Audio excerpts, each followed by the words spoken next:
BSc part second के students के लिए हमारा अल्कोहल का जो ये चैप्टर चल रहा था उसी के अंतर्गत आगे कंटिन्यू करते हुए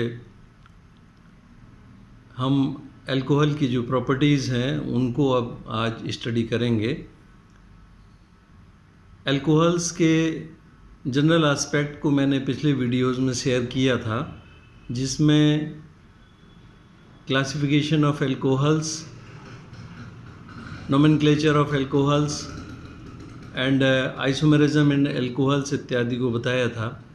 उसके बाद मोनोहाइड्रिक अल्कोहल्स की जो प्रॉपर्टीज़ हैं उनको डिस्क्राइब किया था।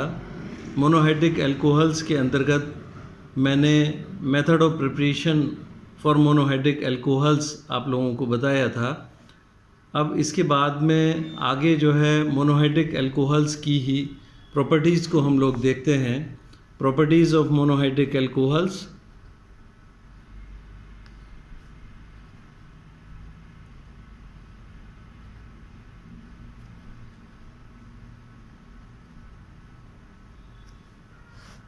प्रॉपर्टीज़ के अंतर्गत सबसे पहले हम देखते हैं फिजिकल प्रॉपर्टीज़।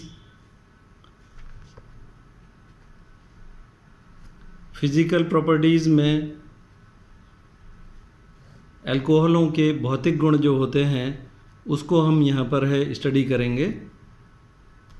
तो अल्कोहल्स हैं वो C1 से लेकर के और C12 तक के जो अल्कोहल्स हैं वो जो है लिक्विड होते हैं, या हम देखें C1 से लेकर के C11 तक के अल्कोहल्स हैं वो लिक्विड्स हैं, और C12 से ऑनवर्ड जो अल्कोहल हैं वो सॉलिड फॉर्म में पाए जाते हैं।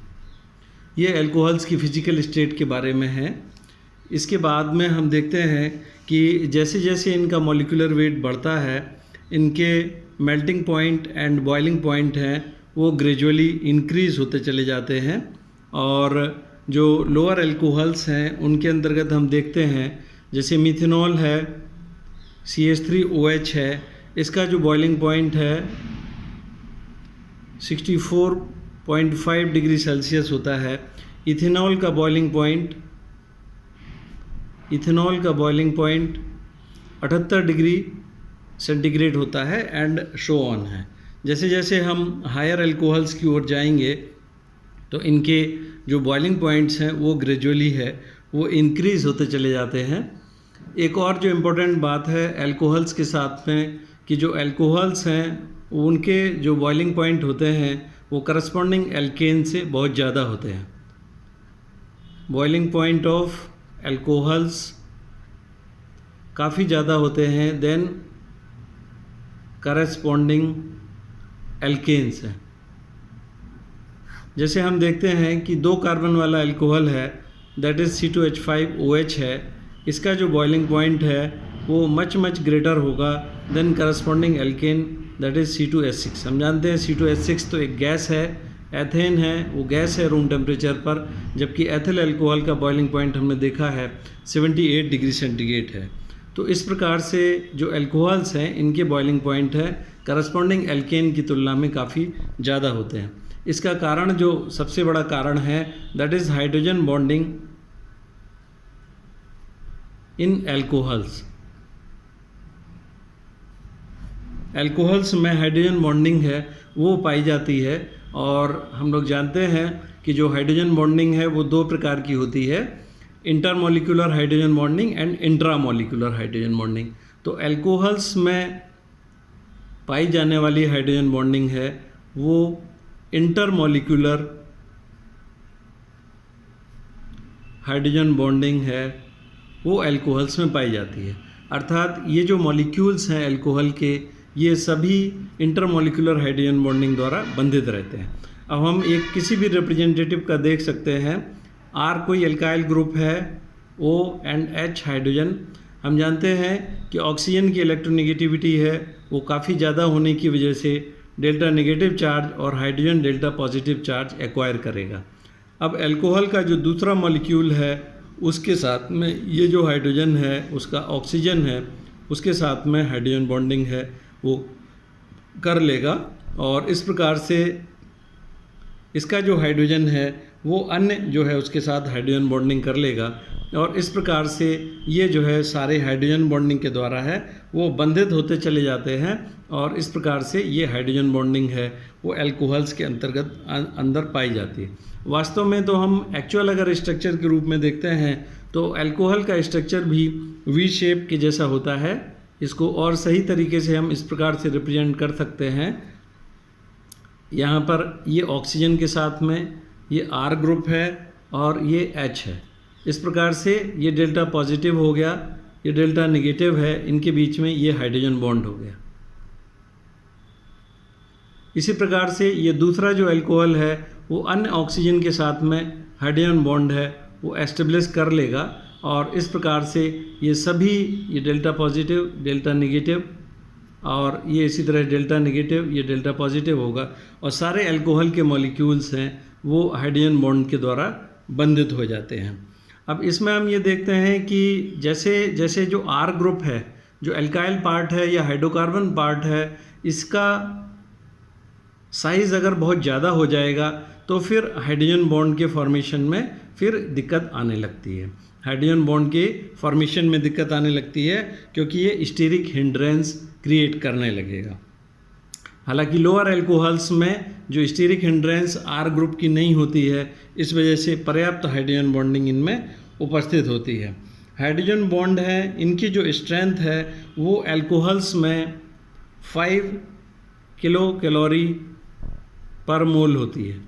इसकी जो स्ट्रेंथ है वो 5 किलो कैलोरी पर मोल की स्ट्रेंथ होती है, जो कि वांडरवाल जो स्ट्रेंथ है, वांडरवाल बॉन्ड्स की जो स्ट्रेंथ है वो 1 किलो कैलोरी पर मोल है, उससे बहुत ज़्यादा है। तो यहाँ पर जो हाइड्रोजन बॉन्ड स्ट्रेंथ है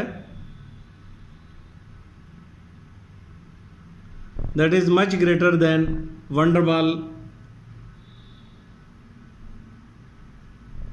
bond strength. Van der Waal bond strength से बहुत ज़्यादा होती है। इसी वजह से जो अल्कोहल के मॉलिक्यूल्स हैं उनमें जो इंटरमॉलिक्यूलर एसोसिएशन है वो काफ़ी स्ट्रॉन्ग हो जाता है और इसी स्ट्रॉन्ग इंटरमॉलिक्यूलर एसोसिएशन की वजह से इनके जो बॉइलिंग पॉइंट्स हैं वो सफिशिएंटली हाई हो जाते हैं। दूसरा एक कारण है जो लोअर अल्कोहल्स हैं वो प्रत्येक अनुपात में जल में विलय हो जाते हैं। इसको भी हम सॉल्युबिलिटी ऑफ अल्कोहल्स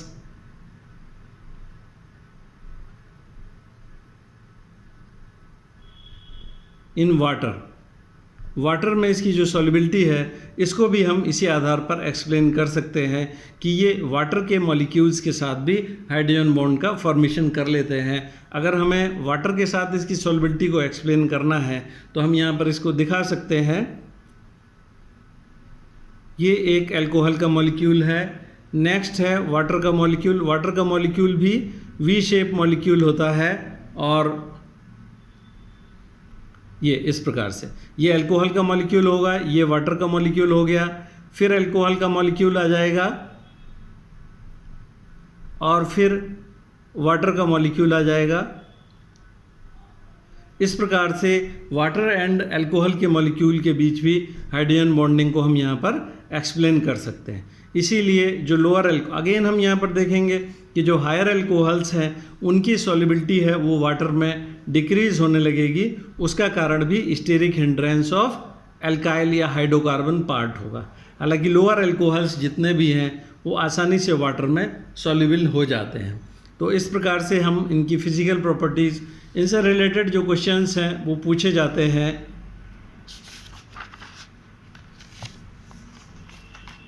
ये इस प्रकार से होता है कि जैसे क्वेश्चन अगर इस बारे में पूछा जाता है कि alcohols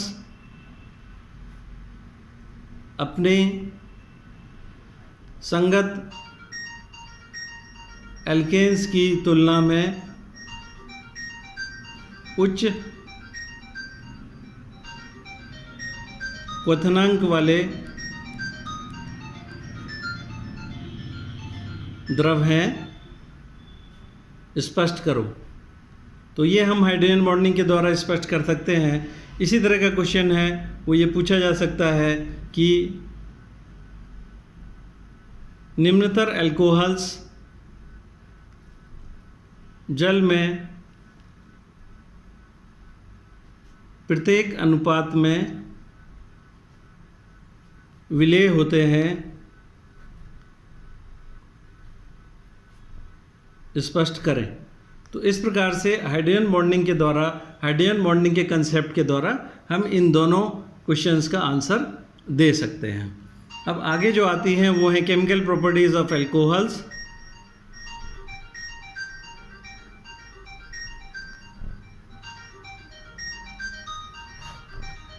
chemical properties of alcohols के अंतर्गत हम देखते हैं कि इनकी जो केमिकल प्रॉपर्टीज़ हैं इनको हम दो पार्ट्स में ब्रॉडली क्लासीफाई कर सकते हैं।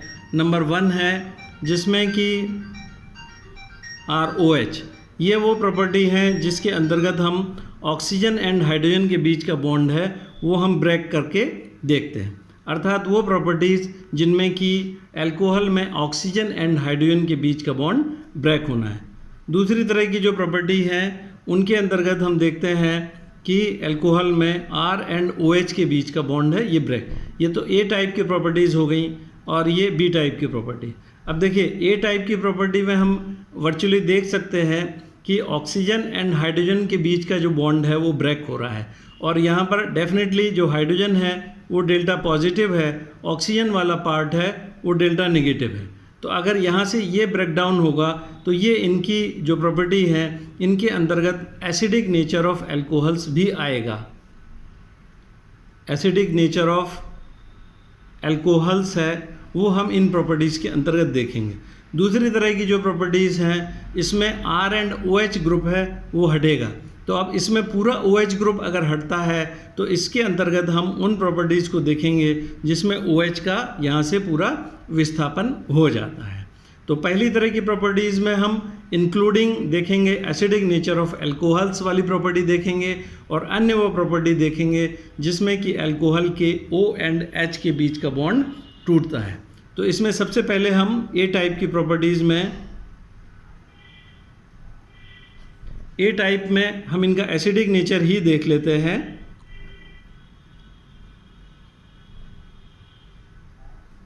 Acidic nature of alcohols. Acidic nature of alcohols में है एल्कोहल्स बहुत फीबली एसिडिक होते हैं, अति दुर्बल अम्ल होते हैं। ROH है और अति दुर्बल अम्ल होने के कारण है ये केवल क्षार धातुओं के साथ में क्रिया करते हैं, जैसे सोडियम के साथ में क्रिया करके RONA प्लस 1/2 हाइड्रोजन है वो मुक्त हो जाएगी। इस प्रकार से सोडियम एल्कोक्साइड का फॉर्मेशन हो जाए। अब ये जो मेटल एल्कोक्साइड्स बनते हैं हम खुद देख सकते हैं क्षार धातुओं के साथ जो भी यौगिक क्रिया करते हैं और हाइड्रोजन मुक्त करते हैं वो अम्लीय गुण के यौगिक होते हैं। तो इस प्रकार से ये जो है सोडियम पोटेशियम इत्यादि धातुओं के साथ में क्रिया करके, जैसे C2H5OH प्लस पोटेशियम के साथ में हम रिएक्शन करा दें तो हमें प्राप्त हो जाएगा C2H5OK प्लस 1/2 हाइड्रोजन है वो इसमें से मुक्त हो जाएगी और ये यौगिक होगा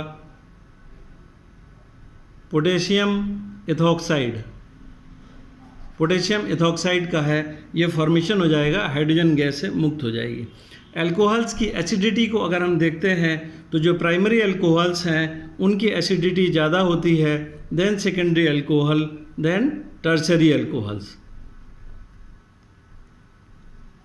एसिडिक नेचर की और रिएक्शंस जो अगर हम देखें तो एल्कोहल्स हैं वो ग्रिग्नार्ड एजेंट के साथ रिएक्ट करके R-MgX, ये कोई ग्रिग्नार्ड एजेंट है, इसके साथ में रिएक्ट करके यहाँ से ये O एंड H के बीच का बॉन्ड ब्रेक होगा और R- के साथ में मिलकर के R-H प्लस MgORX का फॉर्मेशन हो जाएगा।